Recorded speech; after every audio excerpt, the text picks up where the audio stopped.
21 मे 2021 रोजी हा प्रकल्प सुरू झालेला आहे आणि आज त्याला 5 वर्ष झालेली आहेत आणि अविरतपणे आणि अत्यंत यशस्वी पद्धतीनं हा प्रकल्प त्यांनी राबवला. त्याबद्दल विवेकानंद सहकारी गृहनिर्माण संस्था यांचा मी कल्याण डोंबिवली महानगरपालिकेतर्फे त्यांना खूप खूप धन्यवाद देतो आणि त्यांना खूप खूप शुभेच्छा देतो. तर हा प्रकल्प सुरू करायच्या अगोदर अनेक सगळ्यांच्या डोक्यात शंका होत्या की हा प्रकल्पाचा खर्च खूप असेल, ह्या प्रकल्पातून दुर्गंधी निर्माण होईल, ह्यातून ह्या सोसायटीच्या आवारात वास येईल, अशा सगळ्या वेगवेगळ्या समस्या होत्या. तर आम्ही यांची एक जनरल मीटिंग ज्यावेळेस होती त्यावेळेस मी स्वतः आलो, त्यांच्या सगळ्या शंकांचं निरसन केलं, जिथे जिथे प्रकल्प चांगले झालेले आहेत पूर्वीचे ते दाखवले आणि ह्या सगळ्यांचे एक मत परिवर्तन झालं. आणि त्यानंतर विजय घोडेकर यांना एक प्रकल्प सल्लागार म्हणून खूप चांगली मदत केली. त्यावेळेसच्या आणि आता सध्याच्या इथल्या नगरसेविका खुशबू चौधरी मॅडम यांनी सुद्धा यात खूप चांगलं समन्वय साधण्याचा प्रयत्न केला.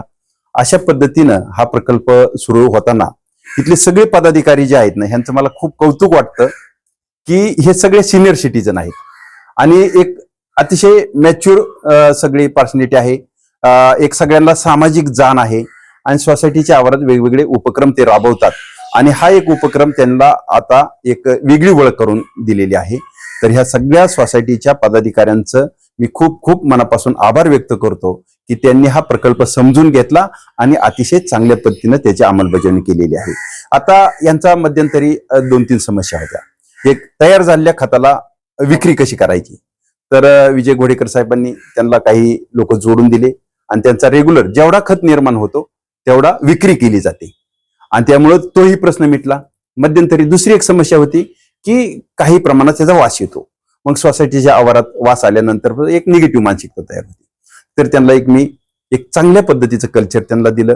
तेव्हापासून इथला वासही नाहीसा झाला आणि यांना हे रेग्युलर कल्चर वापरायला आता आपण त्यांना सूचना दिल्यात.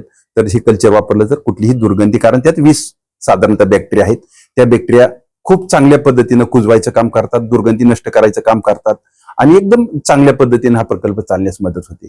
अशा पद्धतीनं ह्यांच्या जेवढ्या काही समस्या असतील त्या समस्या सोडवण्याची आमची सामाजिक जबाबदारी आहे, आमची एक व्यक्तिगत जबाबदारी आहे आणि आम्ही या सोसायटीच्या कायम त्यांच्या कुठल्याही बाबतीत त्यांना समस्या निर्माण झाल्या आम्ही त्यांच्या सोबत आहोत. तर अशा पद्धतीने यांना खात्री पटल्यानंतर हे सगळेजण हेच सगळे मनापासून चांगलं काम करतात, तर त्यांच्या बरोबर राहणं आमचं सुद्धा कर्तव्य आहे. अशा पद्धतीनं हा एकदम यशस्वी पद्धतीचा हा प्रकल्प आपल्या केडीएमसीच्या आवारात आहे आणि असं सर्व सोसायटींनी याचं अनुकरण करावं.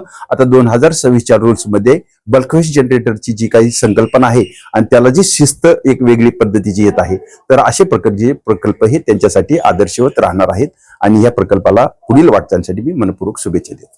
आपल्या महानगरपालिकेचे आयुक्त अभिनव गोयल सर यांनी 7 स्टेपचा जो प्रोग्राम वेगवेगळ्या सोसायटीमध्ये राबवलेला आहे, त्यातली ही एक स्टेप्स आहे की तुमचा ओला कचरा आहे तो जागच्या जाग्यावर त्याचं कंपोस्टिंग करावं आणि त्या दृष्टीनं कल्याण डोंबिवली महानगरपालिकेतर्फे मोठ्या प्रमाणात अवेअरनेस करत आहोत आणि त्या माननीय आयुक्त सरांच्या आव्हानाला प्रतिसाद देऊन सर्व मोठ्या सोसायटींनी आपापल्या आवारात कंपोस्टिंग करावं. महानगरपालिकेने जेव्हा आम्हाला नोटीस पाठवली की जर तुम्ही कचरा कंपोस्ट खत केलं नाही तर तुमचा कचरा उचलला जाणार नाही, तेव्हा आमच्या जनरल बॉडीने हा निर्णय घेऊन हे प्रकल्प तयार करण्याचं ठरवलं. त्यामध्ये कोकरे साहेब यांनी खूप मदत केली आणि मार्गदर्शन केलं आणि सर्व सभासदांच्या सहकार्याने आणि त्यांच्या आर्थिक पाठबळाने आम्ही हा प्रोजेक्ट उभा केलाय व रोजच्या रोज हा प्रोजेक्ट चालू आहे. पंडितराव